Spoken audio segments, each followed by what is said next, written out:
કહ્યું છે સોમદાસ બાપુની રચના છે તત્વજ્ઞાનનું ભજન, જે પોતે પણ ઈશ્વરનું એવું ભજન કરે છે જેણે લખ્યું છે. આપણી સમક્ષ રજૂ કરું છું.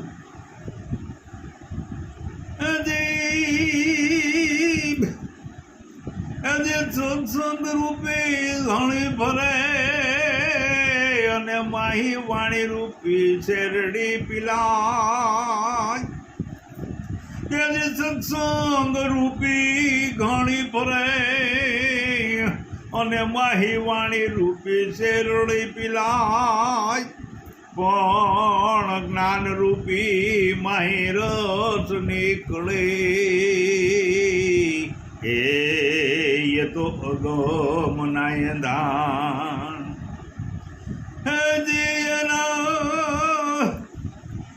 પીનારા કોઈ સંત વીર લારે પીવે રે ગુરુજી મારા.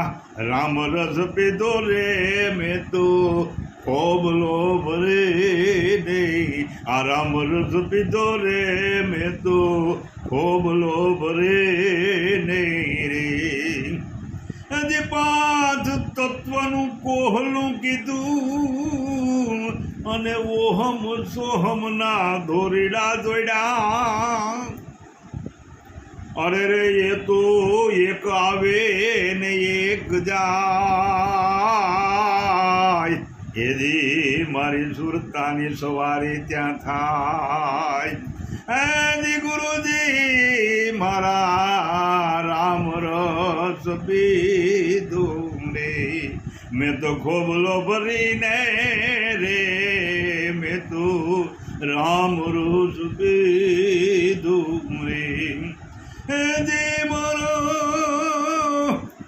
ભજામાં આનંદ ઉભરાય રે ગુરુજી મારા. એ રામ રસ પીધું રે એ મેં તો ખૂબ લોભ ભરીને રે.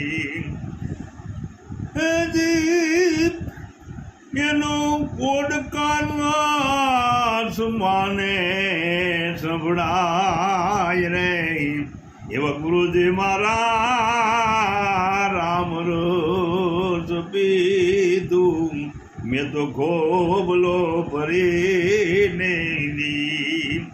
એની મારી કાયામાં કોલાહલ થાય રે એ ગુરુજી મારા. એ રામ રસ પીધું રે એ મેં તો ખોબલો ભરી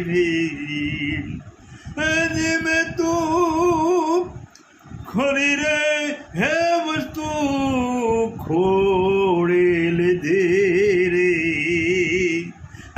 જે મેં તો ખરી રે હે વસ્તુ રે ખોડી લીધી ગુરુજી મારા. રામ રસ પીધો રે મેં તો ખોબલો ભરીને.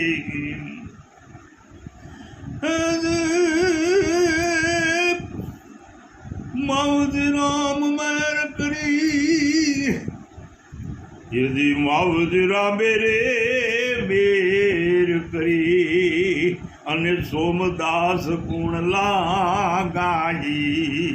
હેજી માવજી રામે એ મેર કરી અને સોમદાસ ગુણ લાગાઈ. નામ રૂપ ગુણ એ બાદ કરીને અરે રે તો એ ખીલે વિરલા કોઈ. નામ રૂપ ગુણ એ બાદ કરીને અરે રે એ તો ખીલે રે વિરલા કોઈ. મહી હે ઝીણી ઝીણી જોત ત્યાં થાય રે હે જી મહી ઝીણી ઝીણી જોત ત્યાં થાય રે એ ગુરુજી મારા એ રામ રસ પીધો રે મેં તો ખૂબ લોભ રે ને રે એ રામ રસ મેં તો પીધો આ ખૂબ લોભ રે ને રે. સત ગુરુદેવની જય.